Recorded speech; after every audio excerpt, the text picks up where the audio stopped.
Okay, so some of the information that I'm going to go through, if you have already owned a home, it may not be new to you, but it may help you as well in owning your next home. Let me see who has home ownership under their belt. All right, congratulations to you.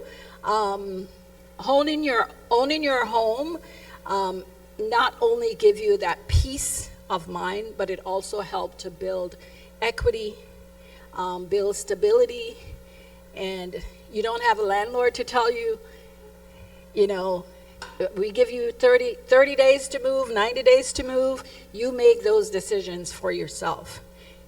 So we're hoping that you find the importance of home ownership. And as we're going through the process, if you don't own a home and you want to own a home, it is possible, and we're going to walk you through that. So steps to home ownership.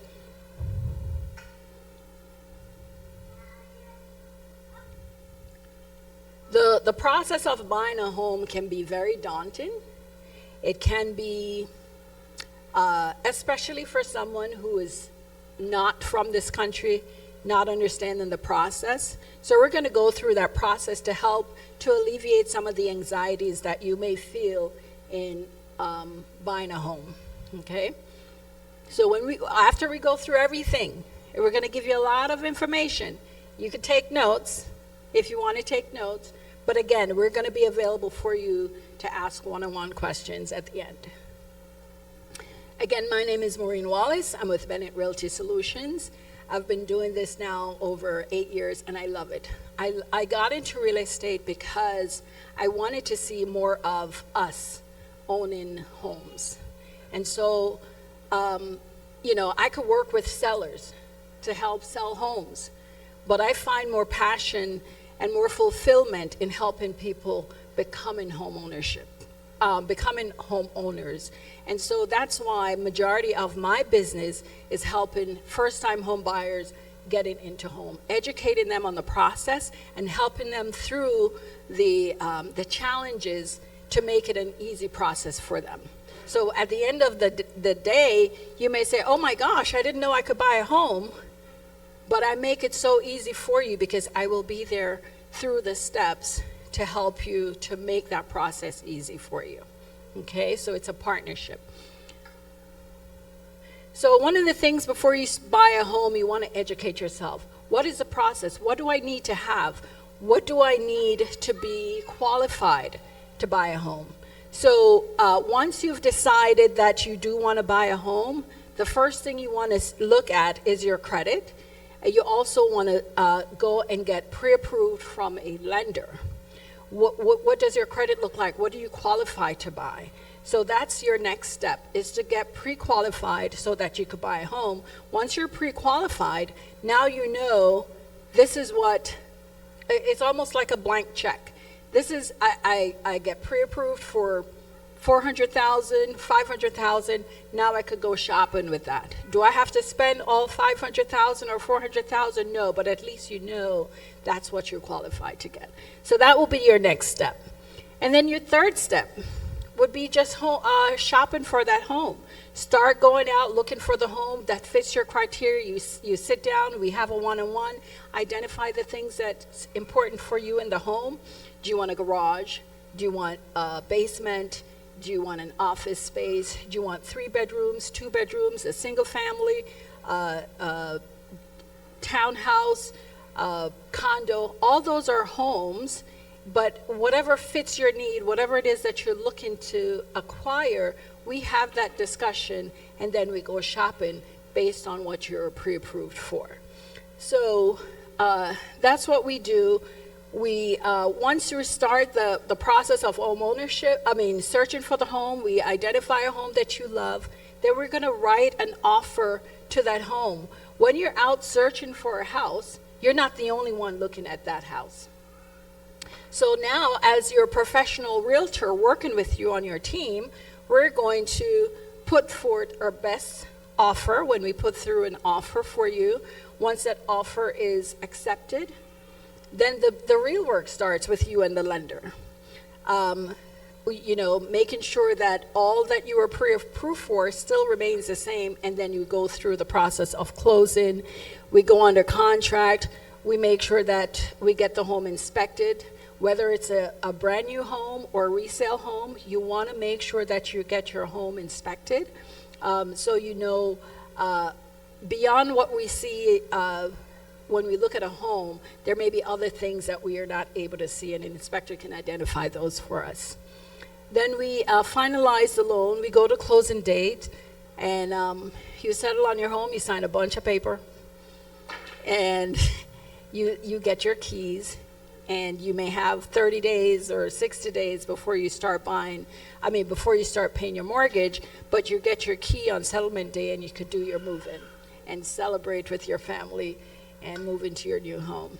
So those are kind of like the small 3 steps to the process of home ownership. So you say, why should I get pre-approved? You want to get pre-approved because you want to have a peace of mind that when you go out to write an offer on a home, you can get that home. You don't want to go shopping for a home. Say, for instance, the house is worth $400,000. You fall in love with this home, but you're only qualified to buy $350,000, or that's where you're comfortable with a mortgage of $350,000. So you want to have that cleared up before you start searching for a home. So any professional is taking you out to look for a home and you're not pre-approved, you're wasting your time and they're wasting their time. So you want to make sure that you get pre-approved. It's very important that you do that before you start looking at home and fall in love with $1 million home, or fall in love even with, you go out, you fall in love with this home, and you're like, yes, I want this. You go home and you realize you're not able to purchase that home. So you want to make sure that you take that important step. So house hunting, again, this is an important part of the process. Once we do our one-on-one, I'll go through all the steps with you, what you will need for your down payment. Usually it's 1% in order to put an offer on a home, 1%. So if you're buying a home for $400,000, I keep going to $400,000. $400,000, 1% of that is 4%. That will be your earnest money to tell the seller, hey, I'm a serious buyer. Because if you were a seller and someone gives you an offer on a home without a deposit, you would think that they're not serious, right? So you do your earnest money deposit with your contract. Once the home go under contract, then we have a period to do the inspection. And that period is usually about 7 days. You get the inspection on the home, see whatever is wrong with it, and now we go back and renegotiate with the seller to say, hey, we realize that there is a crack here or there's a leak here. Can you fix that or give us the money to do the fixing ourselves? And we negotiate that before we move forward. Or you may say, too many problems. I don't want this house. But at least you know, because you did not skip the step of home inspection. So that part of it is important. It usually costs about, depending on the size of the home, anywhere from $300 to $500. But it's a very important part, an important step that you do not want to miss. Whether it's a brand new home or whether it's a retail home. Because new homes, contractors do missteps. So you still want to make sure that you get your home inspected. Okay. And you also want to make sure that you're working with the right team. I don't speak French, but you speak English, right? So we could communicate. You want to work with someone that you trust. You want to work with someone that you connect with. You want to work with someone who you feel has your best interests at heart.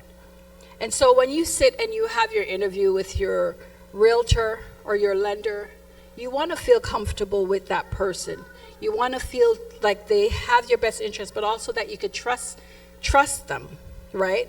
Because you're going to be disclosing a lot of information, personal information with them. As a realtor, you don't have to discuss your finances with me, but I also know enough about financing, so you could share certain things with me. Hey, Maureen, you know that all I have is $15,000, but we need $20,000 for the deal. So now my job is to figure out how to get you that extra $5,000.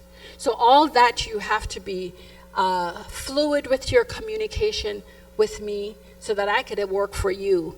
I always say it's like I'm the attorney to my clients. And so an attorney knows everything about what the issues are that that their client has, right? But they still have to protect them and guide them so that they could get the results that they want. And so that's my job. But I can't do that without knowing certain information. So we have to have that trusting relationship, that communication, so that I could be the best representative for you. So as the realtor, that's what I will do. So you want to make sure that you are working with a team that's not going to take you out shopping for a home and you're not approved. Get you all excited for a home that you're not approved for. So, and you also want to work with a good realtor. I'm very resourceful working with people like credit repair. I call them credit magicians to get you where you need to be, help you, put you on a plan. Maybe once we talk, you're not quite ready to buy, but put you on a plan to get you to where you need to be. So we have our discussion, you go through, you get your pre-approval, or you start the process for pre-approval, and we realize that there's certain things that you need to work on your credit, maybe your income, whatever it is that you may need or is lacking, we put you on a plan to get you there. My thing is not to say no to you, not to make you feel like you could never buy a home, but to help you get to the process of buying a home. Okay?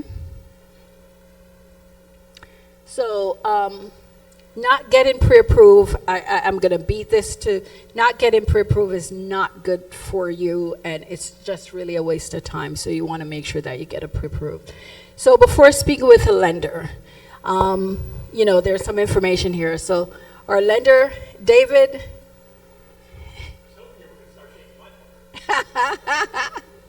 so he's going to talk to you about what he's looking for when he's getting you pre-approved. Bonjour. Je suis désolé, mais je ne parle pas français. We're done. That's it. That's all I know. All right. I did take French in high school, and I did not do very well, and so that's it. Before you actually speak with me, there's something that you need to do. You need to be prepared for our initial conversation, okay? You'd be surprised. Some of these seem kind of basic. Know your income, know your debts, know how much money you have. But if I call you up right now and I ask you those questions, you probably don't know the answers exactly off the top of your head. I mean, I wouldn't. So before we have a conversation, have an idea, okay? Take a look at your pay stub. Check out your bank accounts. You hopefully can see what debts you have easily. You're not going to pull your own credit. And then have an idea of your desired monthly housing payment. I'll come up with a number that you can afford, but you may not like that number. It might be more than you want to spend, okay? So you need to see what's comfortable for you. And keep in mind that when I give you a housing payment, it will be the loan payment, it'll be taxes, it'll be insurance, there might be a homeowners association, there'll be all those things. But you're going to own the home now, so you're also going to have maybe bigger utility bills, maybe repair costs, okay? So you need to think about those too. So you need to do a little budgeting, okay? So we'll go to the next one. I tend to ramble on a lot, so this looks like a lot of information, but we're trying to do a high level. I don't want to go into too much detail with you. because you're all different. You're all going to have different circumstances. You're all going to have different requirements. Okay, so I don't want to drill down too much. It's not a good use of your time. So we're going to go over the basics, okay? The income, the assets, the debts, and the credit score. So credit score. First thing I do after we've had a conversation, I'm going to pull your credit. We want to see what your credit score is. It's really important in terms of what we can do, okay? How much we can lend to you, what kind of loan you can get. We're going to look at what monthly payment you can afford. You're going to have different abilities based on the credit score. The higher your score, the higher the amount of debt we'll let you carry, regardless of your income. So if you have a low score, maybe you can only borrow 40% of your income in debt payments. If you have a high score, maybe you can borrow 50%. So that's really, really important. And of course, it's really important because it's going to help determine what your interest rate is. And I know everybody who wants to buy a home or refinance, that's what they want to know. What's the interest rate, right? Most important question for people these days. So credit score is very important for that. After we've looked at the credit, I can talk to you a little bit about what we can do to work on your credit. I would defer that to somebody who's a professional in that area. I am not a credit counselor. So I'm not allowed to give you a lot of specifics, but I can certainly give you some hints and some direction before you speak to somebody else. Okay, so income. You're usually looking at what your take-home pay is. That's your net income. Okay, we don't care about that figure. We care about your gross income. That's the total amount you make before taxes come out, before insurance comes out, before retirement contributions come out, anything else. We look at that number. And that's another really important reason for you to have a budget in mind, because the number I look at, let's just take round numbers. You make $100,000 a year, just a round number. You're not going to take that home. You're going to take home, after everything comes out, maybe you take home $60,000, maybe you take home $65,000, whatever. You need to live on that amount. I'm qualifying you based on that bigger number. So when I say I might be able to lend you 50% of the debt for $100,000, you have to realize that that's really, I'm lending you 60, 70% of your take-home pay, okay? So it's important to make that distinction. You can qualify for it. So the other thing we're going to look at as far as income goes is, what is the income, okay? Are you salaried?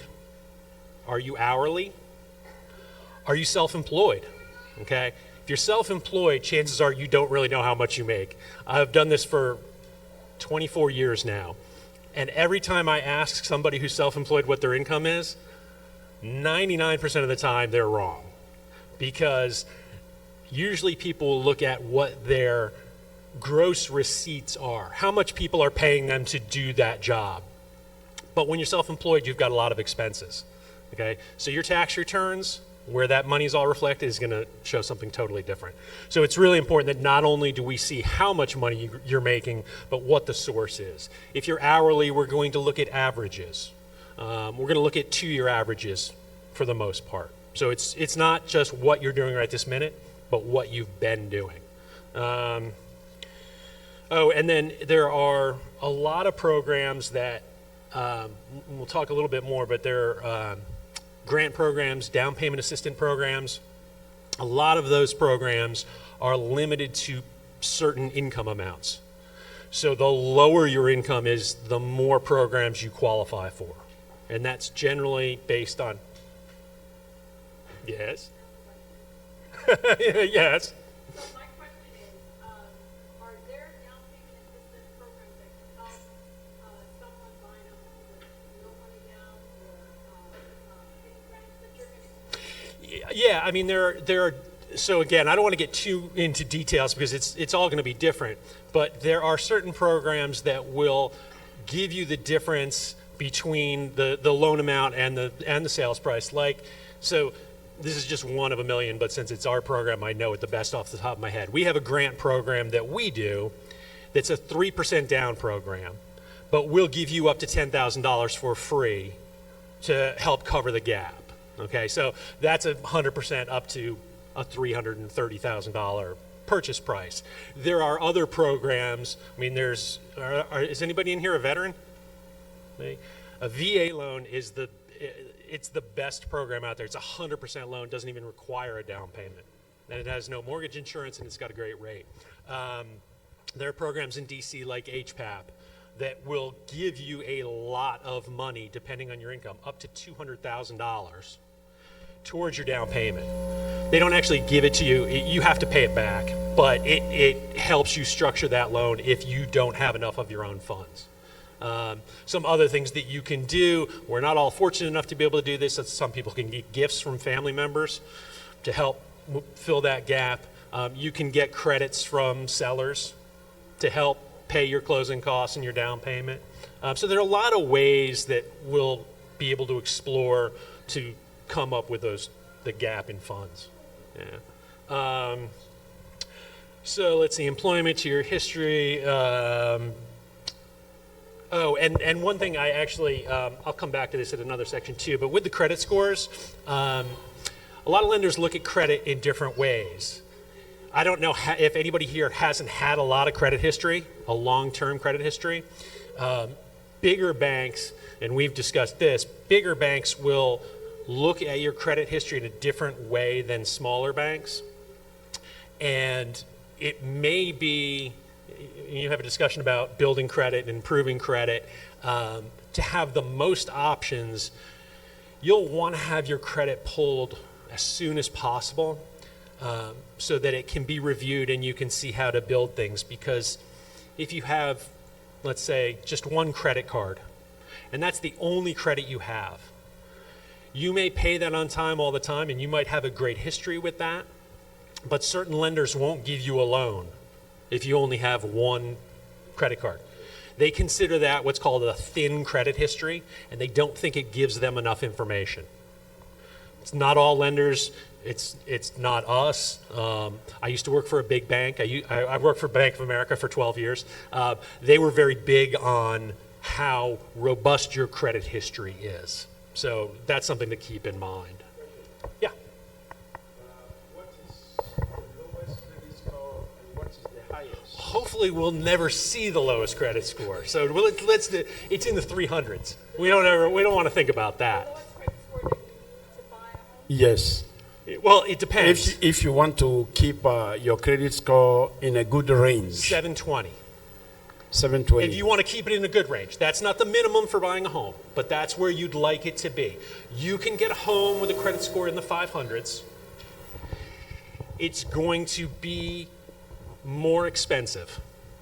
So you always want to target the 700s. That's really the best way to be. Credit goes up to 850. Nobody has credit at 850 unless you're like 80 years old and you've had credit for 60 years, because a part of it is time. But yeah, you want to shoot for 620 as a minimum, if you can. I mean, again, this is why we pull credit and look at it and find ways to try to fix it up if we can. There are a couple of things that we can have you do sort of quickly to give it a little boost, not long-term stuff, but there are a lot of factors in your credit history, and it's not just payment issues.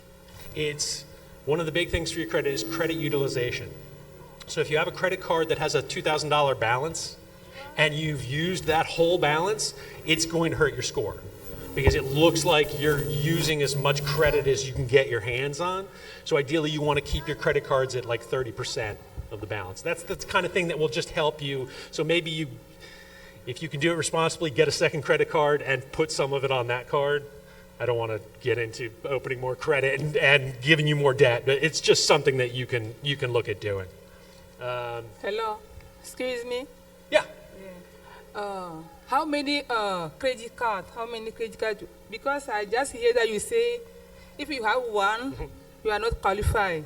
How many? Not that you're not qualified. Some lenders might have a problem with it. You can be qualified. Okay. Okay, how many do we need? Three. You ideally you'd like to have at least not just credit cards, but like a car loan, a credit card, a student loan. You want 3 trade lines ideally, because most banks, if you have 3, they'll consider that as a full credit history. Yeah. But no, don't just go opening up credit cards just to have them. No, we don't want to do that. No. All right, next, yeah. All right, so money. This is a where we can. There's lots of things that we can do here with funds. We want to know what you have because we want to know if you have money for down payment. We want to know if you have money for closing costs. Okay. Most people don't think about the cost of getting a loan when they do this process. They just think in terms of down payment. And so usually when I ask people, how much money do you have? Well, I want to put down 10% and I have that. And I'm, okay, do you have another $10,000? No. Okay, well there are costs associated. Most of those costs go to the jurisdiction that you're buying in. So they'll go to the Maryland government, they'll go to the DC government, they'll go to the Virginia government. Thousands of dollars, okay? So we have to not only see that you got enough for the down payment, but that you've got enough for the closing costs. And in some cases, you need to have money left over. You need to have what's called reserves, okay? Not all the time, not every program, but sometimes.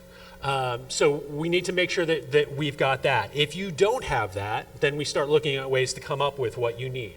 We look at low down payment loan programs. We look at gifts. We look at grant programs, down payment assistance programs.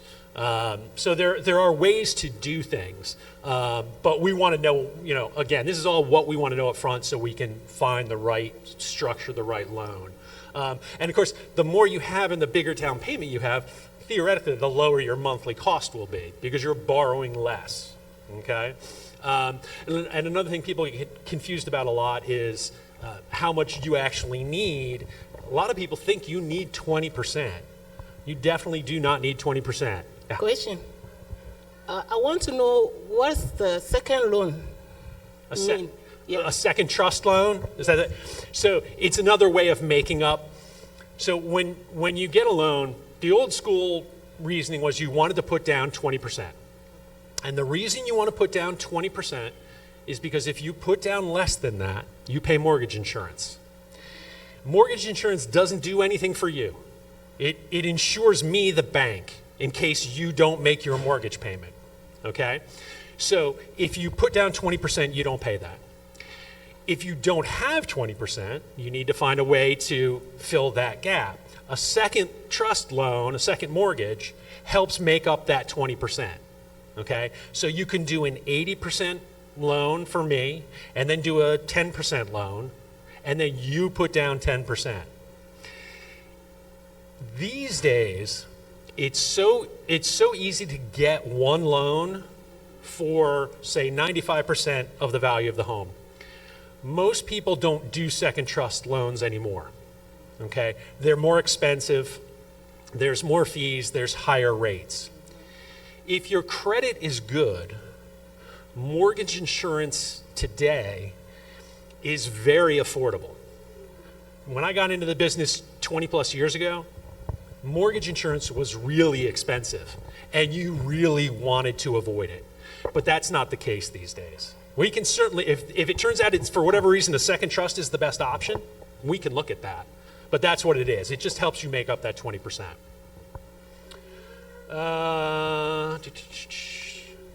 So the other thing we look at with these assets is we want to know how long you've had the money that you're saying you've got. And you say, I've got $20,000.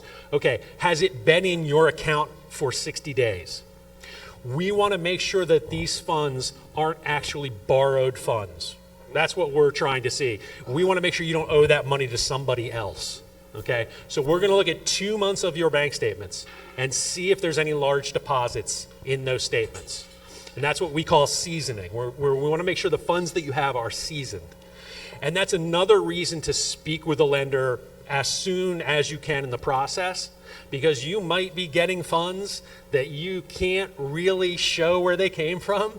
But if you come to me 60 days later and show me the bank accounts, then they're going to be your funds as far as we're concerned. I'm sorry.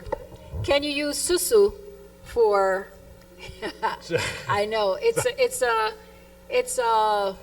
informal savings, usually done by monthly or weekly contributions that is pooled together. Right. Right.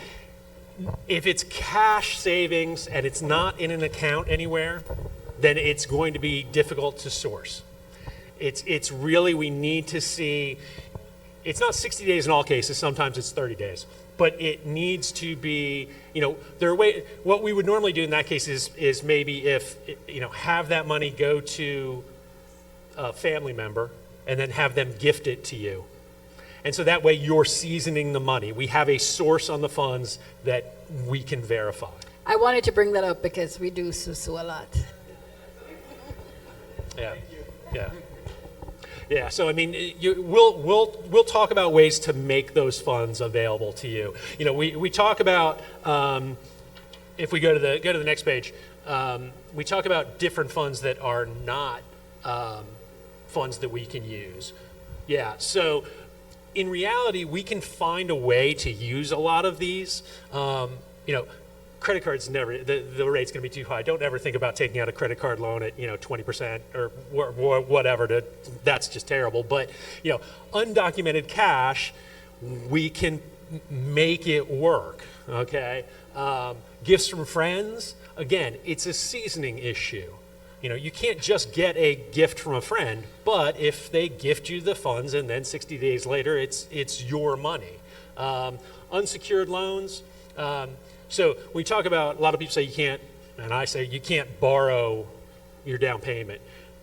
You can't borrow unsecured funds. So if somebody gives you money and says it's a loan, but there's nothing securing it, there's no asset behind it, it's not secured by a car or a whatever you might have it secured by, that's a problem.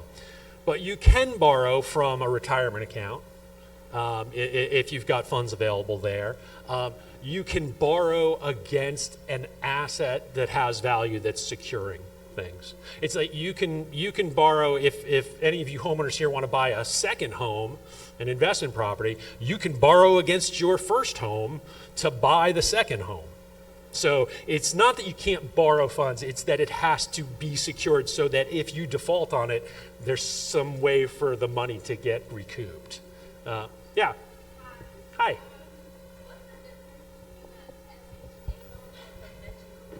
So FHA is a government-backed loan. We don't do as many anymore. We used to do them all the time. Today, there's two reasons mainly why we would do FHA. If you have damaged credit, and if you have too much debt and the debt ratio that we talked about, the percentage of your debt, of your gross income, is higher, FHA is good for those cases. You don't get dinged as much on the rate and the mortgage insurance if you have bad credit. There are a couple of problems. You can't refinance out of the mortgage insurance, or you can't drop them, or you can refinance out of it. You can't drop the mortgage insurance once you have enough equity, and you pay upfront mortgage insurance, which is expensive. So we try to find ways. There's nothing wrong. We can do an FHA. We can close an FHA loan in 2 weeks. It's no problem. It's just it's more of a last resort because of other issues. So it's just one of the 20 different things we're going to look at and see what's the best fit. Let's see what else is on there. Down payment assistance programs, sale or liquidation of an asset. So you can sell a car and use that money, but you need to document it. Everything we do, we need documented. All right, you need a bill of sale and a value estimate.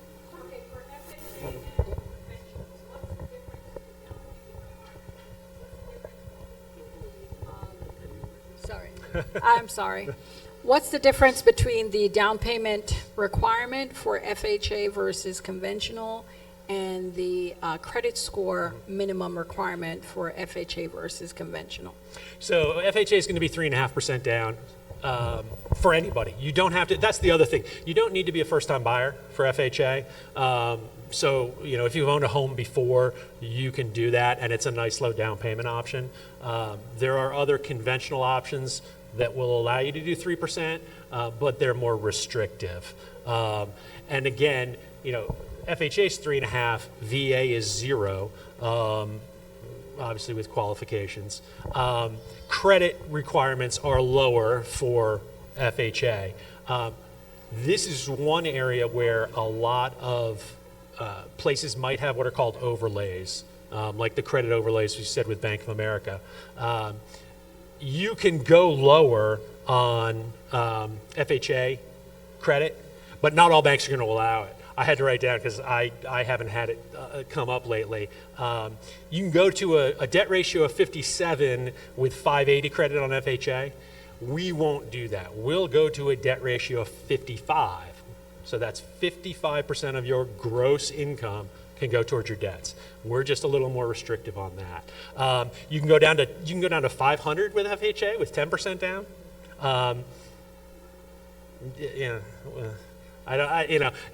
With that low of a credit score, depending on the debt ratio, it can get a little high on the debt and a little hard to repay. So we really want to talk about that. You're going to be better off talking to somebody early, trying to get your credit improved, and do a less expensive option. Credit ranges from 300 to 850. I don't know what the lowest credit score I've ever seen. It's been in the 500s. I haven't seen a 400. And once you're in the 500s, there are ways to improve it and get it up into the 600s. And we're at we're 620 minimum for conventional. But again, you want to be in that 700 range if you can. Yeah. Yeah, question. Please, what's the difference between the private lender and the bank, and what just is more benefits? The different kinds of lenders? Yeah, the private lender and the bank. Well, it depends on how you define private lender. I mean, there's a lot of different types of lenders. So I'm a correspondent lender, but I work for a bank. But what it means as a correspondent lender is I lend money from different places. So when I worked at Bank of America, I only lent money from Bank of America, only had Bank of America guidelines, and that was it. A correspondent lender will lend money from Wells Fargo or Chase or our own money. Our parent bank is United Bank. We'll lend money from United Bank. There are brokers who don't work for anybody but lend out other people's money, and the other people do the underwriting. They have more options, but most of them we don't care about. There are private lenders who literally, there's like hard money loans. That's when you can't get a loan in normal circumstances because your credit or your income or your assets, and there will be a private lender who will make a loan to you. The hard money lenders. Who am I leaving out? What other types of lenders am I leaving out? Yeah, they're very expensive, and they're short term, and they'll I'm just trying to think if there are non-bank lenders. So there are correspondent lenders like me, but they don't actually work for a bank, so they don't have any of their own money. So the main thing you want to look at in a lender, 90% of you are all going to do the same stuff. You're all going to do a regular FHA or conventional loan. It's all going to be basic underwriting. You're not going to need anything very far out of the ordinary. When you do get into exotic stuff, it may be that you need a broker who can do things. There are lenders that are referred to as non-QM lenders, and that's non-qualified mortgage. That's when you don't fit in the box that the government says is how most lending should happen, most safe lending should happen. And non-QM lenders will come up with different products that are a little more risky and a little harder to qualify for, but will let you get around certain guidelines, like you don't have pay stubs, you just have money coming into your bank account. There are ways to do loans with that kind of stuff, but they're high cost and they're They're more challenging. Question here. Oh, Can you talk a little bit about couple buying a house? Couple, the requirements for couple to buy a house. I'm sorry, the requirements. for- Couple. When a couple is buying a Oh, house, a couple. the Oh, requirements. sure. Sorry. Yeah. So what we do is we look at them as one unit. Okay. So the only difference is we're going to pull credit individually for both of them, and we're going to use the lower credit score. so, does that take care of that question right there? So we always have to use the lower credit score because both people are going to be on there and both people are going to be responsible. And so if somebody's got a 700 and somebody's got a 600, we look at the 600. Other than that, we look at the combined income, we look at the combined assets, and we count everything else as one. Yeah. Yes, you mentioned earlier that it's possible to use an FHA loan even if you use it before, even if you bought a Yeah, house yeah. before under an FHA loan. So my question was, how long? Is there a time frame, or can you just Well, buy? so you can't just hop from house to house using FHA loans, if that's where we're getting at. So there is no requirement that you have to be a first-time home buyer. That's the one thing. But you can't have an active FHA loan and then buy another house, like you buy a house down the street and then 6 months later you try to buy another house in the same area with an FHA loan. You can't do that. It's not meant to allow you to keep building up houses. You can refinance out of the FHA loan and refinance it to a conventional loan and then use an FHA loan on your next house. That's fine. You can have two at the same time if there are extenuating circumstances. So if you've had a family situation change where you need a new house for something, if you've had a job change where you need to move, you can have two FHA loans. But it's not the normal, and if you're planning on that, you need to talk to a lender first to make sure that that's doable. Okay, thank you. I just want to follow up with her question. Why do you use the lowest credit score when it is a couple, but both of them are as useful to buy the house? Both of them will be on the mortgage. Why? Because the assumption is they're both on there because you need both people on the loan. You need both incomes. You need both assets. And so if that's the case, we need to look at the person with the worst credit because they are still important to paying that mortgage. Why not use the average? I will bring that up at the next meeting. I mean, I will say there was one lender we used to work with, and I can't remember who it was now, and I think it was only on jumbo loans, which are loans above 1.1 whatever million, who would use the main income earners credit. So if somebody made 100,000 and somebody made 50,000, they would use the 100,000 income if it had a higher credit, if it was 700 credit and 600 credit. I don't think anyone's doing that now. The problem is you can have one great borrower and they can want to pay everything on time, but if that second borrower is required to afford the house, that's the risk that you have to look at.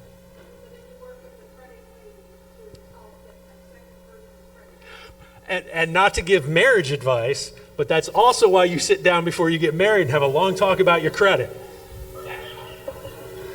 You don't want that other person holding you back.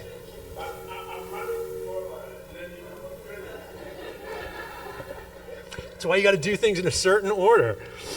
But again, this all comes back to the same thing.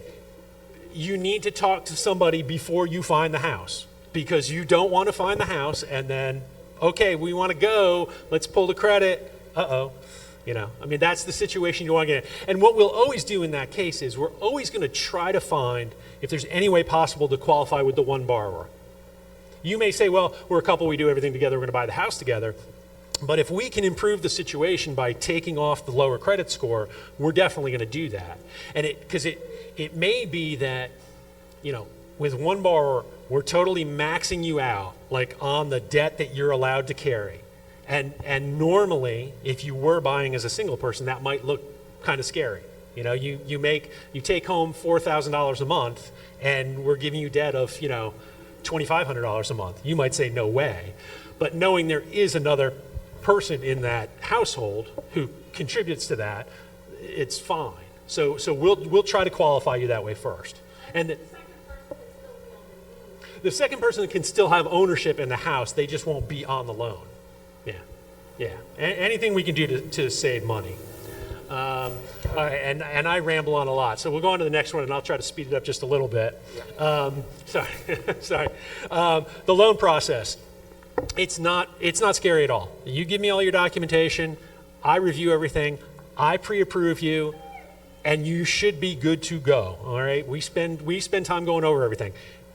Maureen finds you a house, you get a ratified contract, we take all that information, we submit it to an underwriter, and that's the person who actually looks at those pay stubs, W-2s, bank statements, all right? And they're going to make the final determination if everything's approved.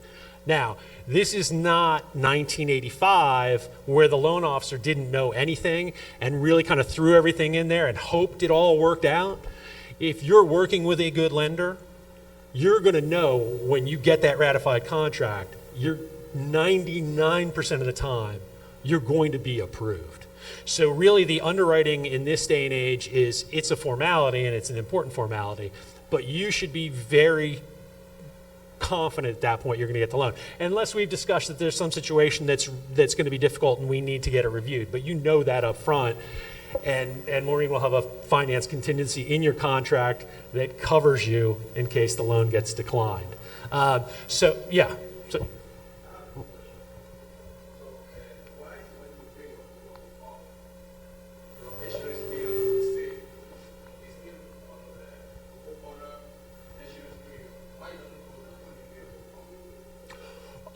Why would the homeowner's insurance go down if you paid off the loan? If I pay off the loan, Yeah. But the two aren't related directly. I mean, the homeowner's insurance is covering you in case you burn the place down or, you know, knock down a wall or a tree falls on it.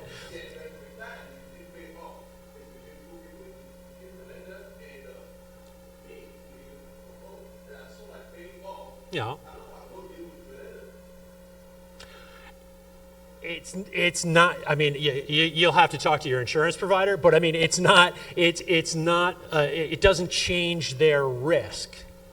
I mean, it's just, you know, it's they've got the same worries and fears that they've always had, whether we're involved at that point or not.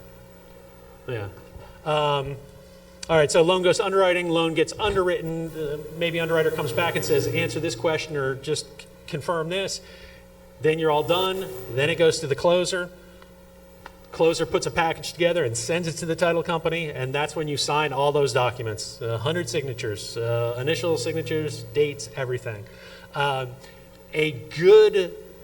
well put together loan and a responsive borrower will make that process be only, you know, less than 30 days. From the time you ratify that contract to the time you close will be less than 30 days.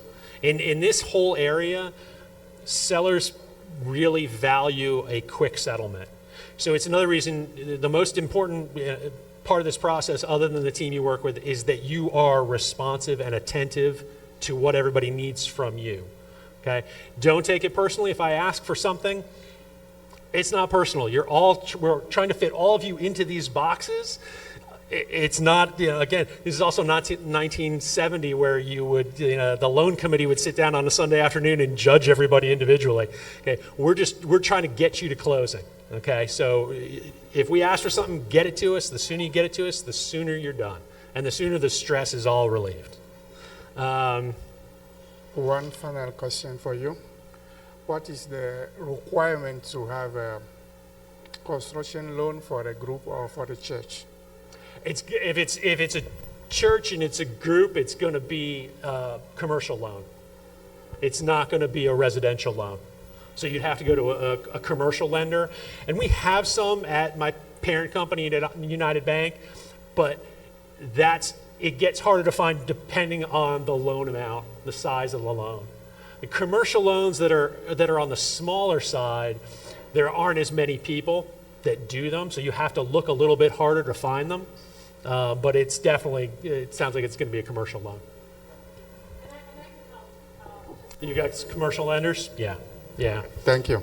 And then the last thing, and I'll go through that real quickly, the do's and don'ts. And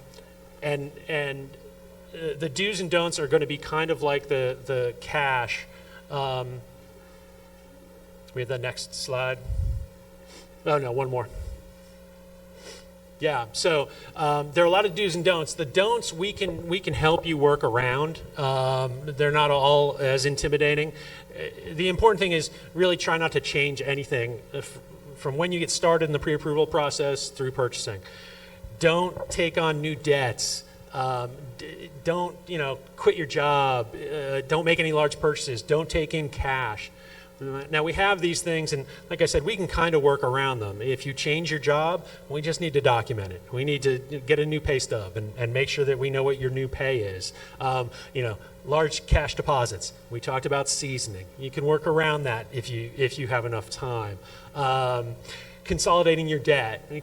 We talked about the effect on your credit. If you're putting more cards onto fewer cards, your utilization rate will go higher, and that can hurt your score. So you don't want to do that. You don't want to close out accounts. A lot of people think that closing out credit is good because they have less credit out there. That hurts. All right, so don't do that. Don't want to overcharge a card. Don't want to go missing in action. We talked about that. Responsiveness is key. So if you go away for like 2 weeks and come back and say, well, why are we behind? It's because you went away for 2 weeks. And then, large purchases. You want to keep your cash. You want to budget. You want to make sure you have as much cash as possible for the purchase. After settlement, this is a big secret. After settlement, the day after, the afternoon after you get your keys, if you want to, you can go spend all your money. You can go run up your credit card. You can buy a new car. You can buy a boat. You can go to Vegas. You do anything. We can only monitor so much so long. We're not there to follow you for the life of the loan, as long as you're paying. We make sure you're paying the loan. But anything that happens after settlement. So if you have to go on a tight budget, if you have to kind of do things that you don't necessarily want to do for 30, 60, 90 days, it's not forever. Just keep that in mind. Right? And the most important part about any of these is just ask. Ask if something's a problem. Ask if you should do something, or ask if you need to do something, what's the best way to do it.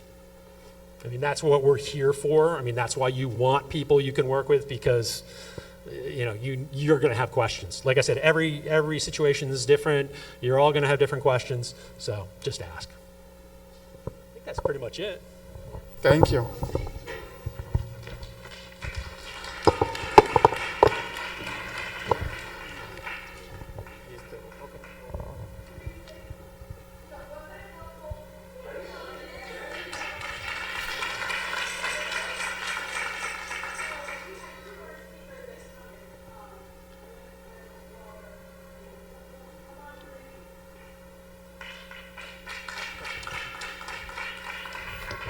Hi everyone.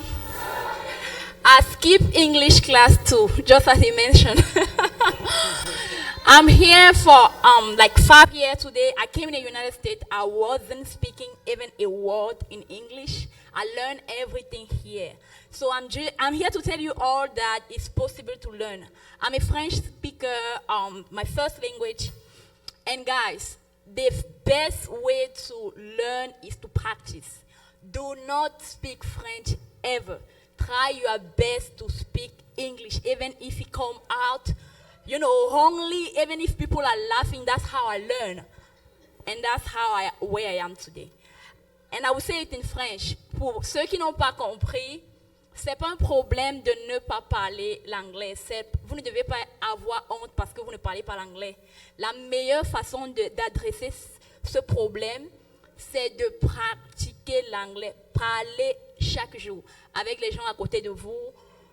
parler l'anglais, même si ça sort n'importe comment, ça sort comme ça sort, on s'en fout. Les gens qui rient là, on va grimper. And that's how I'm where I am today. That's how I learned. I didn't know any word in English. I learned everything here. So I'm going to keep it short with everybody. I will speak, and please, guys, put your question aside. Write down if you can. I will take all the questions at the end of the speech to make sure that we give the space to everybody to speak. Because I noticed the loan officer took a little bit more time because he was dying with question here. So let's keep it speech and then after all the question so that everybody can be satisfied. Jill? Great. My name is Therese Tage. I'm a personal and business credit consultant. I'm here to talk about credit, the importance of credit, and how does credit affect you in the process of buying a house. For me to better illustrate this, I will talk about my personal experience, my story with credit. All started in 2021. September 2021, I'm 24 years old, single mom, brand new immigrant in the United States. I was out there fighting for survival, struggling with my 2-year-old daughter. I applied for a house, I got denied. I applied for an apartment, they turned down my application. I applied for a simple car, they did not approve me. Why? Because of bad credit. From there, I understood the power, the importance of good credit in the United States. If you have to forget about all what you have learned here today, if you have to cross that door with at least one thing in mind, remember that credit is the forefront of the whole home buying process. We cannot talk about real estate without talking about credit. We cannot talk about investment into the United States in general without talking about credit. We cannot talk about building generational wealth. I'm referring here about true generational wealth without talking about credit. So credit is the base. It all starts from there. Now, eventually with chance I got lucky by the grace of God, I was able to get my credit fixed. I bought my first house in 2022. After my house, I put together a business, Credit Care of GMB, that's the name, Credit Care Company. We are out there now, my time, full time, with my team. We help people that have bad credit. I'm trying to help people in the same situation, trying to make them understand that you shouldn't be ashamed to have a bad credit. Bad things happen to good people, but now, what do you do from there? It's possible to fix it. I'm the proof alive that it's possible to fix it, to get out of the bad credit situation, get your house, get real estate investment, start a business, and do well for yourself. You don't always have to start a business. You can leverage your good credit to invest in yourself. Leverage your good credit to buy real estate. Leverage your good credit to build generational wealth. Now, how does credit affect you in the process of buying a house? Credit affects you in 3 main ways. Number 1, your credit determines if you qualify for a mortgage or not. Unfortunately, not everybody gets that privilege. Not everybody have the chance to qualify for a mortgage. The minimum requirement for an FHA loan, as the loan officer mentioned earlier, 620. Very few lenders can go as low as 500. That's very few. I know for a fact that more than 35% of United States citizens have a bad credit. And that's not because they want to, just because they don't teach people about credit at school. They don't teach us about building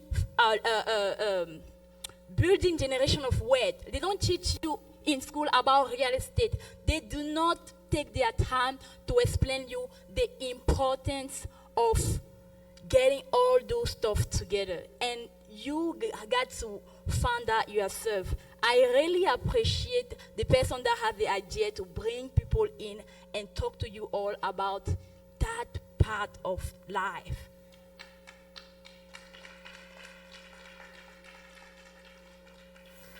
So guys, if your credit now is less than 720, please work on your credit. Do not go and get the house with 620 just because we said that's the minimum requirement. If you can work on it, please work on it. Number 2, credit affects you in the process of buying a house by determining what will be your loan amount. And that's where a lot of people get confused. It's not about the score. It's not about the credit score, but it's about your credit report. The loan officer mentioned earlier, he have seen people getting denied with a 720 just because they had one line of credit on their credit report. You can have one line of credit, you pay on time, your credit look good, 700, 750, but you don't have enough history. It's still not considered as a good credit. So that's why I said it's not about the credit score, but it's about the credit report. What do you have on your credit report?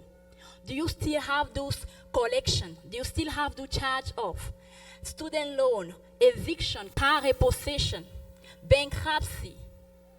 Those can be removed.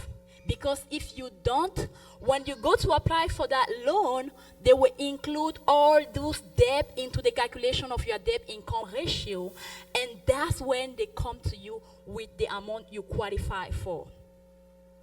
Most of the time, you will end up not qualifying at all if you have all those negative accounts. Or even if you qualify, sometimes you qualify for a very low amount. $100,000, $20,000, what are you going to do with that? Which house are you going to purchase today at $20,000? So, again, it's not about your credit score, it's about your credit report. Work on your credit report, and it's possible to get it done. We dispute those negative attempts. We work with people every single day, and we get that out on their credit report forever. Lastly, credit affects you in the process of buying a house by determining what will be your interest rate. And that's the killer. That's the most important. Why are you buying a house? Ask yourself that question. Are you buying a house because the neighbor bought last year? Or are you buying a house because of your brother, your friend, or people? Are you buying a house for yourself? I personally buy for investment. You don't want to waste your money. The lower your credit is, the higher your interest rate is, and the higher your monthly payment on the house you will end up purchasing. The higher your credit is, meaning when your credit is good, the lower your interest rate, and the lower your monthly payment on the house you will end up purchasing. That's how you can see two people, situation A with a bad credit, situation B with a good credit, both buying the same house in the same neighborhood about the same price, but the person with the bad credit can easily end up spending over $100,000 over the 30-year mortgage, only because of that bad credit, big interest rate, and bigger monthly payment on that same price. So guys, I said credit is the forefront, the very, very most important. It helps you determine if you get qualified to buy a house or not. It helps you determine what will be the loan amount even if you get qualified, and is tell you what will be your interest rate. Can you afford to pay that house over the 30-year mortgage period? And the most important, as I mentioned earlier at the beginning, remember this, credit is the forefront of the whole home buying process. Thank you for your attention.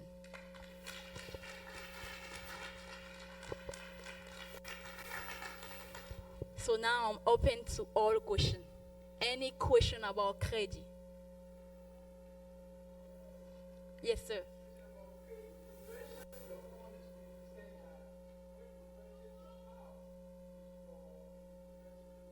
Yes, sir. Curious to know about what type of investment you used your house for. Okay, the first house I purchased in 2022 was a single family home. The single family home has a basement. And I used, because I was alone with my little girl, I used the top.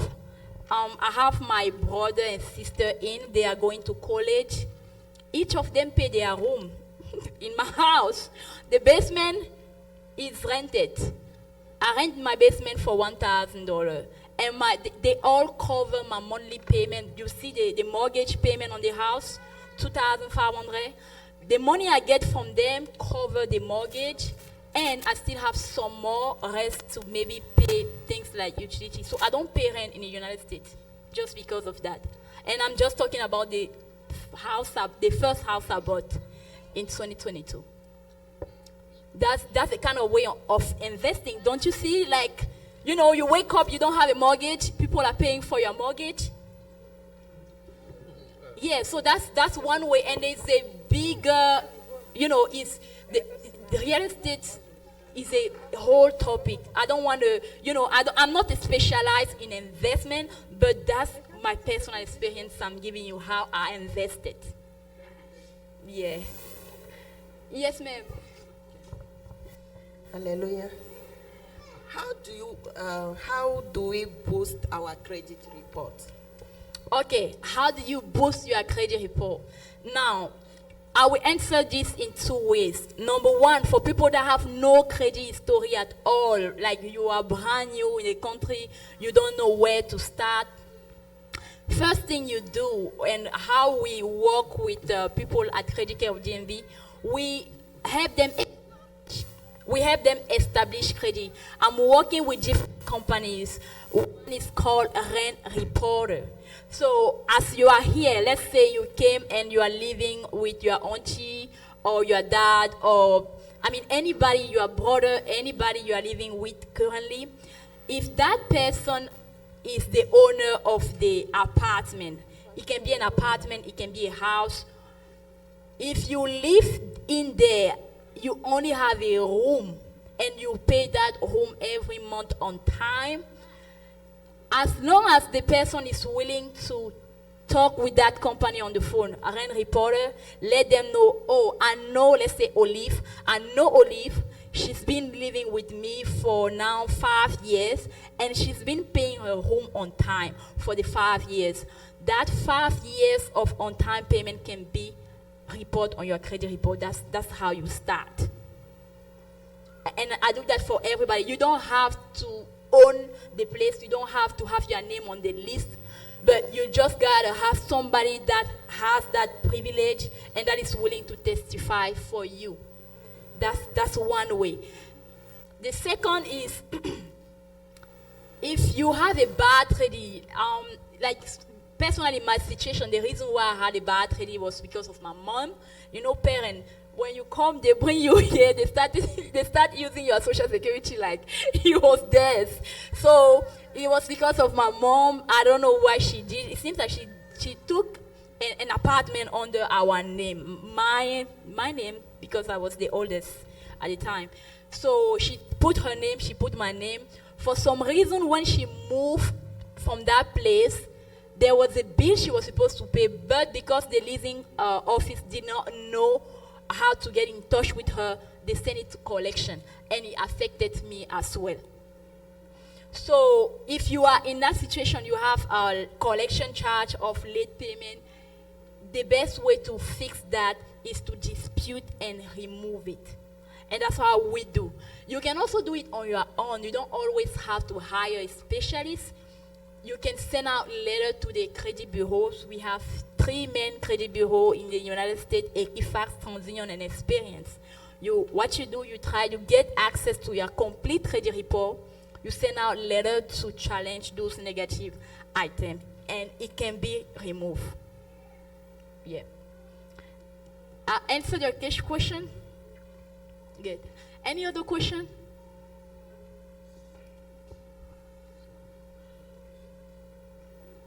How long the bad credit stays on and how long it goes by itself?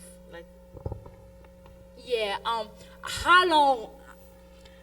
Average of our client, they process what I always say to everybody. The time frame 3 to 6 months. But that doesn't mean it's applicable to everyone, because I only got 2 months to get my credit straight, so 60 days. It's possible to get done in 30 days. It really depends on your personal situation. That's why for you to work with us, we offer what we call free consultation. The free consultation is just you and a specialist to have a look at your credit report. I have different specialists. I also have people that speak Spanish and people that speak French to make sure we help everybody. So you go to a free consultation with someone that will look at your credit and tells you, oh, this is what is going on. This is what is not, and this is the time frame the process can take for you. Because credit is like fingerprint, and it differs from an individual to another. Someone can have a late payment, somebody else a collection, somebody else a bankruptcy. It's very different. It depends. 30 days is the minimum, and 30 to 6.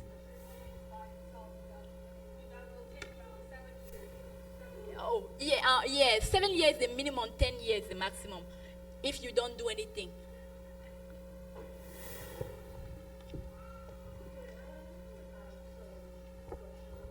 how do you know if you have a bad credit? How do you know? Yeah, she's right. How do you know? That's a great question. For you to know if you have a bad credit, it's the best way is to check. And that's why a lot of people make like a mistake. They don't check their credit, and then they just want to buy a house. They go to the loan officer. That's why they find out that the credit is messed up. Even before you think about taking a car, getting an apartment, buying a house, you gotta be on top of your credit, meaning check your credit. The minimum is 300, the maximum is 850. So if you are below 700, you have a bad credit. And the best way to find out is to check. If you go to myfreecreditreport.com, you can get a copy of your credit report for free. If you use Identity IQ, if you want to have access to your credit every month, I best recommend the company called Identity IQ. For the first 7 days, they will charge you $1 for you to have access to your complete credit report. Now, if you want to kind of have access to it, every month they will charge you, I think, $19 per month to give you access to that. And it's valuable. I have, like, for my personal credit, I have like 3 companies I check my credit with. And it's not like I'm planning to buy anytime soon, but it's just, for yourself, for education purpose, for preparation. Because you don't know where the opportunity will come from. Yes, ma'am. I want to know, why does your credit is not the same from one bureau to another? Because Equifax can give you another one, Experian give you another one, and TransUnion give you another one. Why does it work like that? The reason is because they use different score. They use different score. It's what they call their score calculation Algorithms, yes, but that's not the word I'm looking for. But yeah, so they don't use the same model. Algorithm. That's not what I'm. But they don't. They are not. They are not using the same one. There is what they call FICO. There is what they call a Vantage. There are companies that use Vantage score FICO model, but there are companies that use FICO type of calculation model. The loan officer, most of the time, I think they use the FICO score to determine if you qualify for that loan. That's why I always advise people, try to look for your FICO score, because that's the real one. That's what you can have access to. But the Vantage, it's not like it's completely wrong, but you don't want to look at your Vantage score and consider that as your score. And the reason why, again, to answer your question, it differs from a company because they are not using the same system to calculate your credit score. It's not the same system that they are using. There's a name for that. I don't know why. Just yeah. Any other question? Yeah. My first question. Earlier you talk about free consultation. So I want to know if you pay to get your credit score fixed. The consultation is free, but the service you pay for it. We have two plans currently.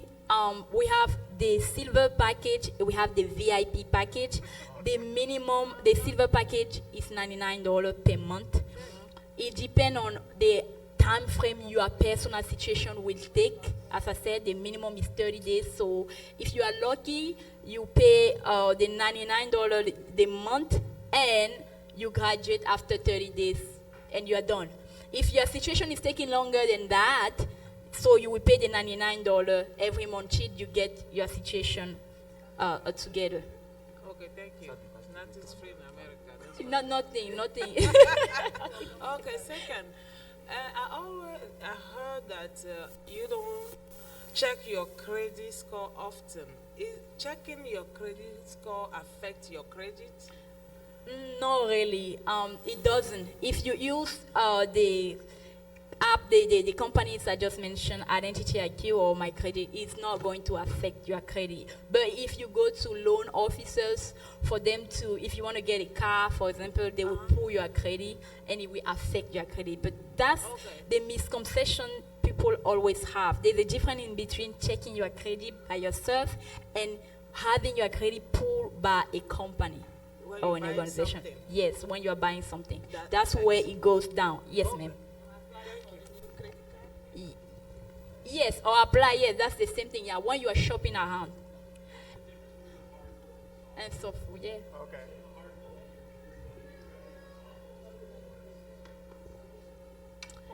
And also, for those that I will do that just for, for all of the good I'm receiving here, and we are in church with nice people, the people that organize all this together. If somebody is willing to get his credit fixed and is serious about it, I will place a 30% off for whoever want to sign up from this organization today.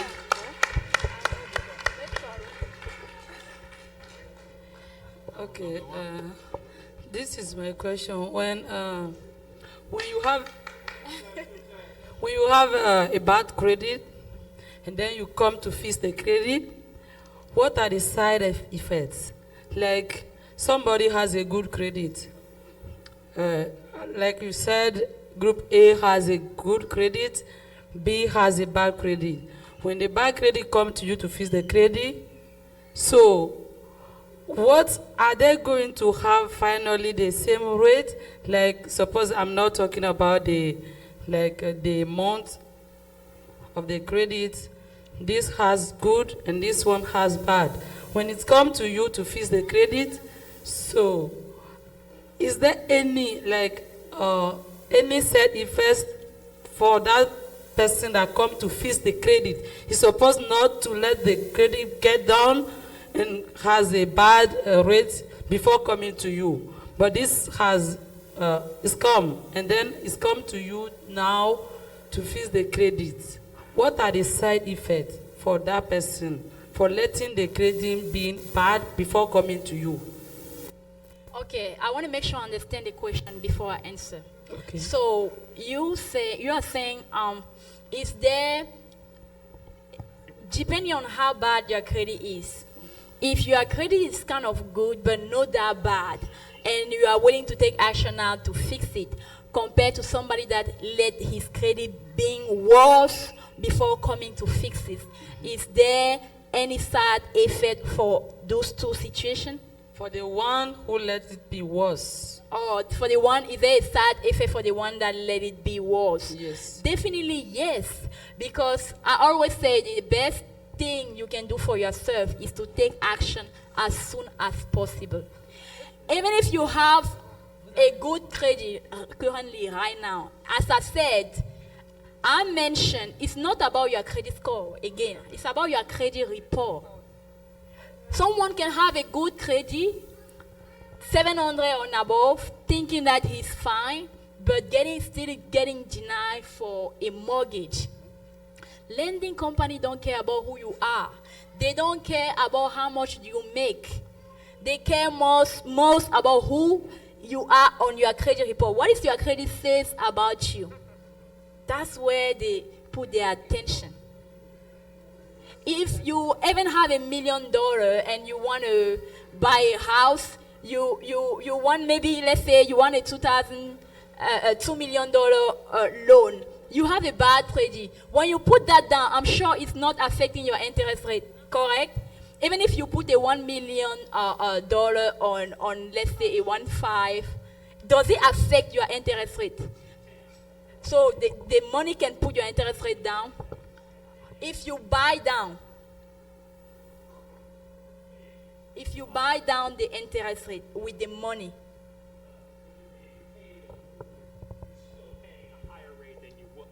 You're still paying a higher rate than you would if you had good credit. oh, Yeah, I mean, the credit is going to affect the rate regardless. Yeah. so guys, the earliest, the better.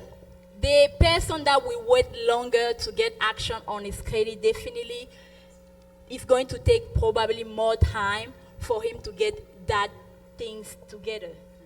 But for the person that noticed the late payment today and try to fight against the company the next day, it's easiest to actually get the late payment out of that person's credit report. Answer? Yeah. Thank you.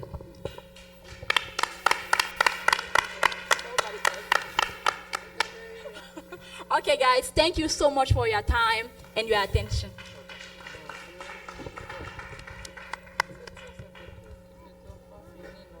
Wow, I'm excited.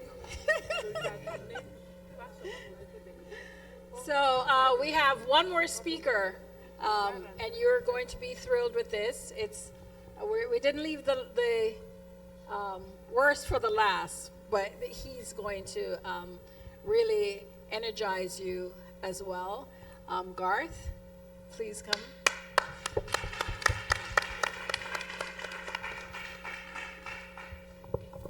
Yes, greetings everyone. Yeah, man, and give thanks. Give thanks and praise first and foremost to the Most High to give us wisdom, knowledge, and understanding in all aspects of life. And give thanks for the presence of the people. Like the psalm said, how good and how pleasant it is for virgin and sister to deal together in perfect love and unity. You know? Yeah, man. So, of course, my name is Garth Vickers. By profession, I'm an accountant, financial advisor, estate planner. As you can tell from the accent, you know where I'm from already, right? She says Trinidad. Same thing, but Jamaica. Yeah, man. So we say one love all the time, you know? Yeah. So today, we're going to talk about wealth. Wealth, you know? Wealth is very important. You know, real estate is the beginning of wealth, you know? So it was a good place to start from. Everything that you see on earth right now it comes from real estate. You know, everything that you see comes from real estate. So that's why we start off with real estate, because the material that them used to make car, the material that them used to make boat, the one that them used to make aeroplane, all of it come from real estate. You know that, right? Everything come from the earth. Mother Earth, you know? 85% of the world coltan come from the Congo. Yeah, I know that, right? Yeah. That's what you used to have in a phone and your computer and all of this stuff. We control most of the world wealth. We're not the wealthiest people. We're the richest continent, poorest people. So, we're talking about wealth today. What is wealth? Wealth is experiences. And your purpose of existence is to carry your physical body all over God's beautiful creation and collect sufficient amount of experiences so that you could live a fulfilling life, you know? Yeah. So, that is wealth, you know? Yes. So when it comes to wealth, you don't have to own stuff to experience stuff. You know, that is one of the biggest kept secret where wealth is concerned. You don't have to own stuff to experience stuff. When I first learned this, I was amazed. I was 16 years old in Miami, Florida. It was my very first time to this beautiful country, like Eddie Murphy and Arsenio Hall. I was coming to America to sow my royal. No, but I came to America when I was 16. My father was already here in the financial industry. He was a real estate broker. And he had two clients pass away simultaneously. One of them was African American and one was Jewish. And I had the opportunity to meet the executor of both family. First we met with the African American family, and he was explaining when his father died, everything that they were experiencing, you know. They had to go through probate. Anyone familiar with probate? Heard the word probate before? Okay, they had to go through probate. They had to pay what is called estate tax. And in the end, him and his siblings weren't able to keep the things that their father left behind for them. You know, they had to sell some of their personal assets just to be able to cover some of their father's liability. And for me, coming from Jamaica, which is 98% black, of course, I was very upset. And I was like, everywhere in this world I go, the black condition is almost the same. You know, it's like a different plane, but it's the same pilot, you know? So I was like, how is it that black people can accumulate wealth and then keep it for when they transition, you know? And I was upset. But God blessed me for the same summer holiday to have experienced a different story. I had the opportunity to meet the executive for the Jewish man who passed away, the eldest son. And as I listened to him talk about his father being a great man and all the things his father left behind for him and his sibling that would last for generation, he didn't mention probate and estate tax or anything like that. So I was there listening and talking to my father, and then my father went to the restroom and I had a conversation with him. I said, "Sir, may I ask you a question, please?" He said, "Sure." I said, "What is it that your father knew that most people don't know?" He said, "What do you mean by that?" I said, "Whenever someone in our community passes away, we don't get to keep the things they own. It may go for 1 or 2 generations and then it lost, you know?"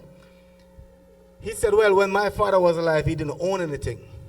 And I was like, "What do you mean by that?" He said, "While my father was alive, he transferred everything that he would have owned into legal entities. And since the entity will always be alive, even when his father passed away, nothing changed. The owner will still be alive. So there is no probate, there is no estate tax, and so on." So I said, "What did he transfer?" He said, "Okay, he transferred his real estate, his stocks and bonds, he transferred all of his insurance, everything that he owned." So I said, "So what happened to the money in the bank?" He turned to me and he said, "Son, do you know what happened to the money in the bank between midnight and 7 a.m.? And of course, I was 16 years old, so I said, "He's sleeping, sir." So he said, "You're a funny child." He said, while you're sleeping, Africa is open, India is open, China is open, so the bank is trading your money. By the time you wait the following day, the bank may make 10 times the amount of money you deposited. Then they turn around and give you 0.1234% on your savings account, and if you try to borrow the money from them, they loan it to you on a credit card, on a mortgage, on a car note at 8, 9, 10, 15% and charge you interest." He said my father didn't want that for our family, so he created what is called a private equity bank for each member of our family. He said, in this bank, you're able to earn interest on your money without taxation. You're able to use your money without taxation. And when you pass away, the money is transferred to the next generation without taxation. He said it's probate proof, it's creditor proof, and in most cases, it's bankruptcy proof. So of course, I'm from the Caribbean, so when a person is bankrupt, we think they broke, right? So I said to him, I said, sir, are you saying it's possible to have money and still file bankruptcy? He put his hand to the top of my head and he rubbed it like this and he said, you got it right, son. He said, as a matter of fact, that's the only time you should file bankruptcy, when you have money. Because if you don't have any money, you don't need to file bankruptcy, right? So I'm going to talk to you guys about some of those concepts, the private equity banking concept, and we're going to talk about how to own stuff. You know, with real estate, there are two main instruments that makes up a real estate. You have the note, which we've been talking about for most of today's conversation. Then you have the deed. Earlier, someone asked if you marry, should both individuals be on the real estate? And oftentimes we just look at the note, right? But there's another instrument in a real estate that's called the deed, and we're gonna have a little bit of conversation about that, how that works, how that can be structured, so that when in the event of divorce and, you know, unforeseen circumstances, what will happen to this instrument, you know, and why we shouldn't put it in our name, why the deed shouldn't be in your name, you know, think about it. If you have a 18-year-old child and you passed away and you have this real estate property and you have all of these assets and it's in your name and you transfer this asset to this 18-year-old child and now this child have $1 million asset. Let me ask you, if you were 18 years old and someone gave you $1 million, what would you do? Okay. Right, so sometimes we think that we're doing good things to our children, but it's not necessarily meaning that we're doing good things, you know? The richest human being to ever walk this earth is a man from Africa, West Africa, Mali. You know what that individual name is? Anybody know who the richest human being to walk this earth? Mansa Musa. Right? Where is his wealth today? The second richest man to walk this earth is John D. Rockefeller. You know who that guy is, right? His name is on every university wall, is in every college. The university's named after him, after his wife. Spellman is actually his wife. Morris was his pastor. You know who that guy is? He controls the United States of America Board of Education because he understands how to set up estate to build wealth. King Solomon said, a righteous man leave a legacy for not just his children, but his children. So the first thing we're going to do here, we're going to go into some money stuff and then we're going to talk about some wealth stuff. My arm have a little bit of injury and so is my right knee because I was playing football in Jamaica the other day and thought I was still in my 20s. You know? Yeah, no, I can write on this. Yeah. All right, so the first thing in America is a credit-based system, as you can see. Everything is based on a credit. I'm from Jamaica, we don't use credit, we buy everything cash, you know? So when I came here, I had to learn it. I had to learn the credit-based system. And I'm gonna show you what I have done personally. You know, how I started from 18 years old, since I met this Jewish guy, I was 16, he started being my mentor. He started showing me some things. And how I started from 18 years old, moved back to Jamaica, then came back here in 2009. And I'm gonna show you how, without bragging, since 2010 to 2020, when COVID hit, I'm gonna show you what I've done personally, how I've grown, like work hard, use my little cash to build up until I was able to accumulate a significant amount of assets here and also in the Caribbean. You know, I do a lot of multi-family units now. I own over 20 multi-family units in DC alone, you know, without bragging, and also a hotel in Jamaica. So I'm gonna show you how I've done it. You know, most people, when you get your pay, you take the cash from your bank account and you use it to pay your bills. You get the cash, You go, you transfer your time for money, and now you get the money and you use the cash to pay your utility company, your rent, your car insurance. You go to the gas station to buy gas for your car, you buy food. All of these things you're doing with cash. So you transfer time for money and you take your money to give it to these people. And, you know, that's it. Nothing happened. So what I'm going to show you now is, like the lender said and the credit person said, you have to have credit. And everything that you do, you can do these two things. Every single dollar you spend in this country, you can let it report on your credit, and you can also earn interest on it. Those two things. These are the biggest kept secret that they don't tell you. You can earn interest on every single dollar you spend, and you can earn credit on every single dollar you spend. This is how it works. So the biggest kept secret in building wealth is not rocket science. It's simple. Spend less than you earn. It's basic maths. You don't need to be a financial guru or anything like that. Just spend less than you earn and establish discipline. Not even so much budget, you know, because budget is designed for corporation, you know, and government. Individuals need discipline. So you find a formula that you can work with that doesn't stress you that much, and you put a discipline around it, and it becomes muscle memory. You know, put automatic payments in place and all of these things, and it works. So I'm just gonna say, let's say for example, your total expense for the month is $4,000, right? Times that by 12, so that's $48,000. Oh, it's not seen? Oh, okay. Let me see if I can write it bigger. Oh, it's a marker, you know? Small marker. So your total expense for the month is $4,000. Times that by 12, so that's $48,000, right? Can you see that now? All right, so I'm going to cross that one out. So this $4,000, normally the money goes in your checking account from your job, and you send it to pay all of your bills. So I'm going to show you what to do so you can start building some cash so that you can buy your first property, and then I'm going to show you how you can invest in multi-family properties as well, to let real estate becomes not just a liability, but a cash flow for you and to create a legacy for future generation. It's not hard. So all you have to do, whatever your expense is, you take that and you divide it by 3.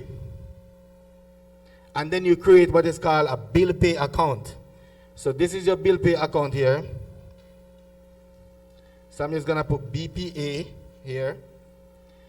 And you make a weekly transfer from your regular checking account that you get paid in to your bill pay account.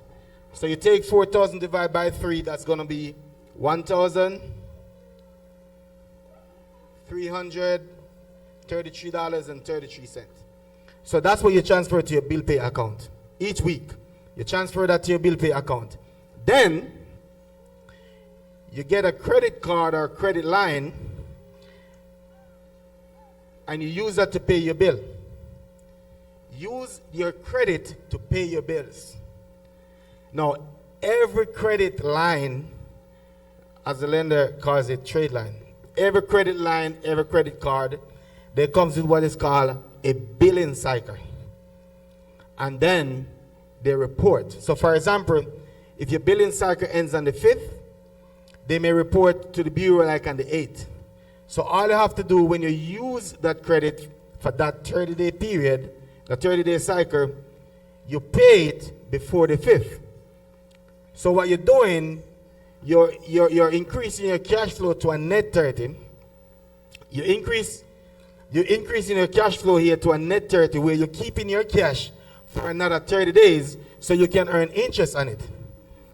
You know, when you get a mortgage and you pay the bank your mortgage, your bank may not pay the mortgage the same day, you know. The bank is making the money before they transfer the money to your mortgage. So that's all you're doing.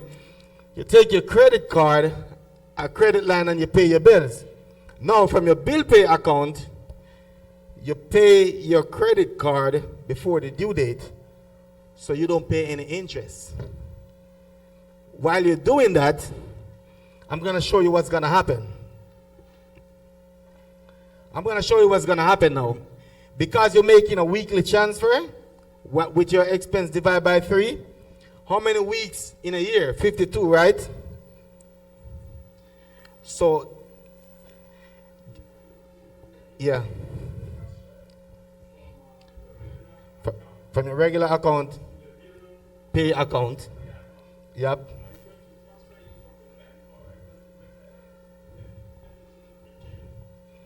So it can be wire transfer. So it can be like a wire transfer from your regular account to your bill pay account. And that is the account that you're going to use to pay your bill. But you're using the credit card to pay the bill during that month. So if the month of, we're in February, right? So for the month of February, we're going to pay all our bills with our card, our credit line. And then before March 5th, if March 5th is the due date for the card to be paid, let's say you pay it off on March 4th, and you don't use that card for that period until the billing cycle ends. So you pay it off on the 4th, and the card is paid off. Whatever amount your credit consultant tells you to pay it off by, if it's 100%, you pay for 100%. If they want you to keep 10%, and so on. But you pay the card off so you don't have to pay the interest. So the money is coming from your checking account to your bill pay account, from your bill pay account to your card, from your card to pay your vendors, the people who you pay. Like when you go to the gas station, the grocery store, wherever. You know? But because it's 52 weeks that make a year, if you take $1,333.33 times 52, what you would have transferred to your bill pay account would be $59,333.33. So that's the amount of money you'd have transferred to your bill pay account. Your total expense for the year is $48,000. So it means that on your credit card, you'd have accumulated $48,000 worth of expense that you'd have paid before the due date. And you'd have transferred in cash $69,333. When you minus what you've paid in your bills from what you transferred to your bill pay account, you'd have remained $21,333.33. That's what you'd have paid yourself. So this money will be sitting in your account. Now this could be your down payment for your first house. Right? This could not be your down payment for your first house. This could also be money that you use to save towards your retirement. It could go towards the children's college fund. It could go towards anything you want it to go towards. However, if you have it set up in the right type of account, you can earn interest on this money way more than what the bank is paying. And I'm going to show you in a few what type of account you can use. I'm going to take this question right here.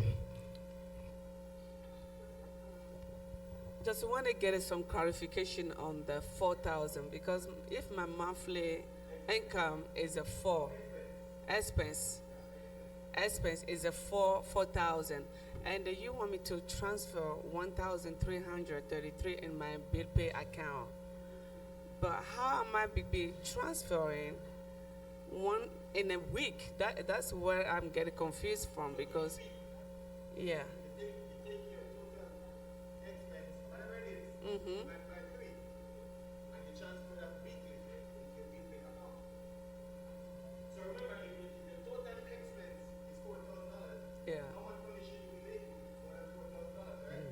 Exactly. We have to see how much is your total annual income it is.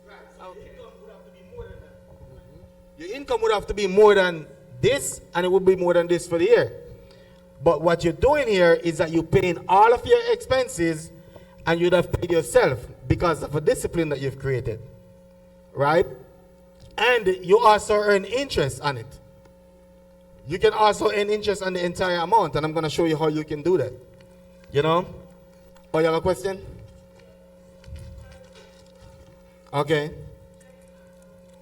Okay. Bill pay. So bill pay account is just the account that you use to pay your bills. Right. So I'm going to show you the one that I've used. Right? So the bill pay account that I use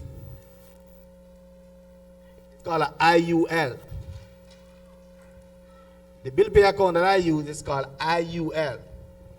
And IUL stands for Index Universal Life. So it's a type of life insurance, but not the common type that we're accustomed to that only have death benefit. How many of you know that you could save money in life insurance? You ever heard that before? Okay. Okay.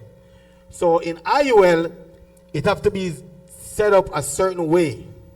It have to be set up a certain way where the bank portion of it, not just the regular IUL that you just pay the premium, but it have to be set up in a certain way where a portion of the money goes towards the bank.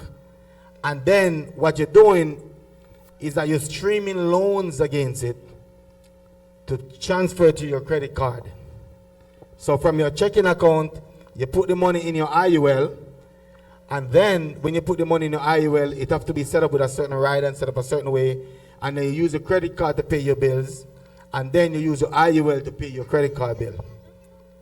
Now, if you were to do that, if you transferred that $69,000 in your IUL, and they take out your debt benefit portion, let's say that was $9,000, you'll be making interest on $60,000, and that interest is going to base on an index. Let's say it was the S&P 500, and you were making 8%. You were making 8% on that dollar amount. So your money is going to be growing 8%, but at the end of the year, the loan that you're taking out is $48,000. So your net income of $21,000, that will still be in your account, still continue to grow at 8%. I know you can use that money for retirement, you can use it for down payment on your house, you can use it for, you know, whatever it is that you want to do.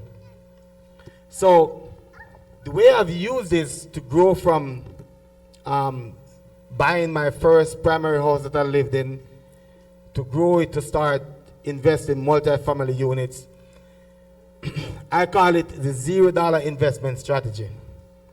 Now, with this congregation here, individually, most people would push towards this. But can you imagine if 10 people were doing this?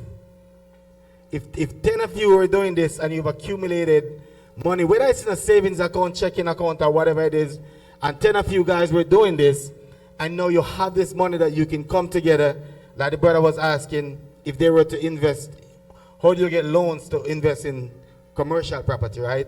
Like the church, or you wanted to buy a real estate property that can give rental income, or you wanted to buy a property that you could fix and flip, or whatever the case is. Now, if you're a community, you can do a lot more than if you were an individual. So I'm going to show you how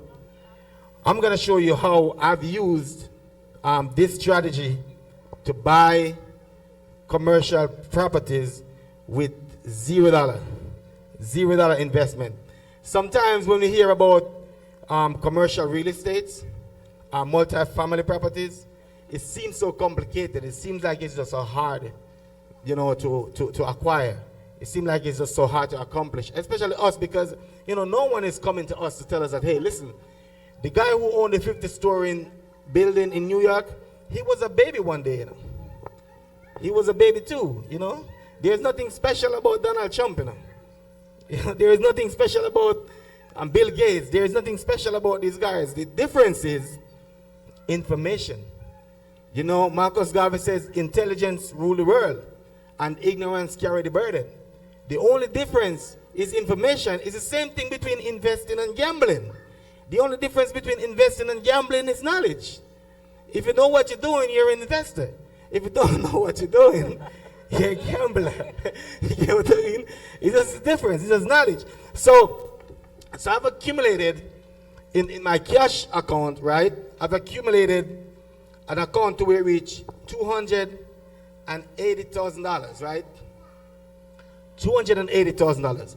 Now, there was a property that was selling for $1 million.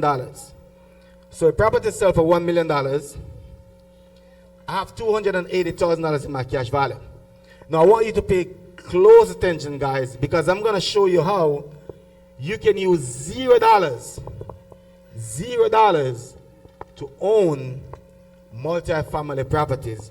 I know you can use the bank's money, right? So this is what I've done. So this property is for $1 million. To answer the question that the gentleman asked earlier, how do you get loan to buy a commercial building? The process is a little bit different. For acquisition and construction, you may go to like a private equity fund. They call them hard money lender and so on, right? So this is how it would work. So I would have to come up with now 20% for closing and down payment. So I have to come up with $200,000. So I have to come up with $200,000 to acquire this building, right? So this is what I've done. Because I have a business, I have the credit that we've worked on since all the people who've been telling you how to work on your credit. Now you've accumulated the credit, you've accumulated the money, you own your primary home already. Now you want to build wealth. So $200,000 you will acquire the building. Now there are very important things here that you have to understand when it comes to real estate. There are some terminologies that I'm going to bring to your attention. One of them is called ARV. ARV stands for after renovated value, right? Now, why is this important? It's because if I'm buying this building here for $1 million and I'm coming up with $200,000, I want my $200,000 back. Because I don't want my $200,000 to be sitting in a real estate, because there's a lot of cash to come up with. Let's say together all of you here could come up with $200,000. You can get this $200,000 back in 180 days, in 6 months. As long as the building is set, depends on how you structure the real estate deals, you can get it back. That's why we call it the $0 investment strategy. You understand the ARV.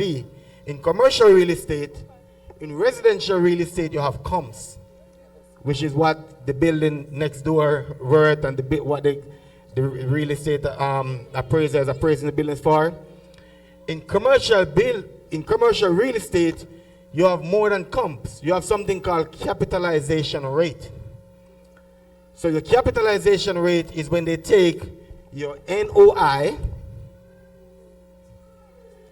your net operating income, dividing it by a cap rate, and it gives you the value of the building. So that's what the after renovated value will more than likely be. So the after renovated value on this building here was $1.6 million, right? How this is determined, they're going to take the projected rental income, then they're going to minus all of your expenses, maintenance, insurance, taxes, all of your expenses except your mortgage and your depreciation. And that's how NOI is determined. You divide it by a cap rate and it gives you the new value. So once you've identified that, now you know you can get this money back, and I'm going to show you how that works.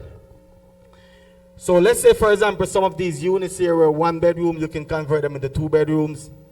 Go ahead, Maureen.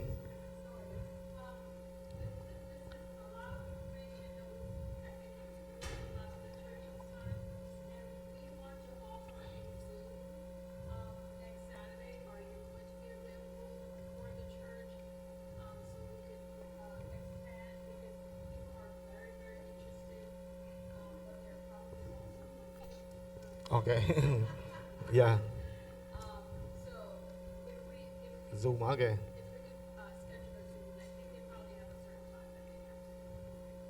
Okay, yeah.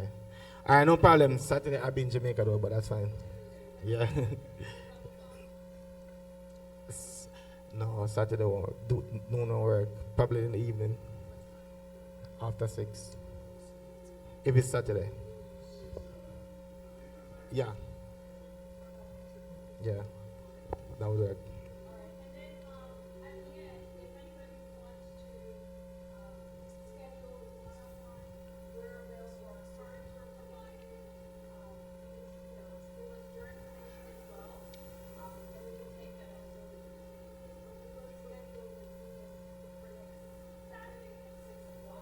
Okay.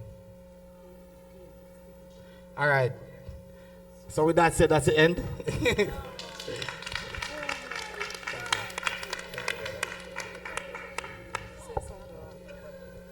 Ok.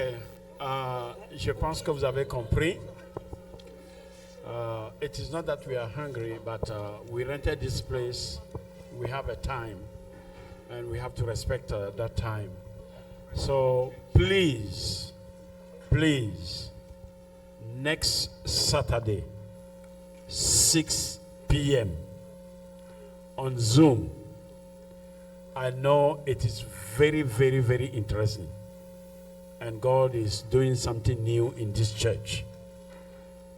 And I really want to encourage everybody. Saturday, ou bien vous voulez que je parle maintenant français? Samedi à 18h. À 18h. Nous allons rentrer en ligne et il va aller étape par étape. Vous voyez, ça c'est un anglais encore très bien. And they're going to go step by step with their proper English. Vous voyez, il serait en Jamaïque, hein? Vous voyez, mais il veut, depuis là, nous entretenir. See, they come here to teach us. No, he'll be there. Oh, they'll be in Jamaica. And He's going to Jamaica, but from Jamaica, he's going to be on Zoom and open our eyes. So please, if you want me to kneel down, I'll kneel down. But I'll not kneel down because it is not a blessing for you. Okay? We really want to thank you.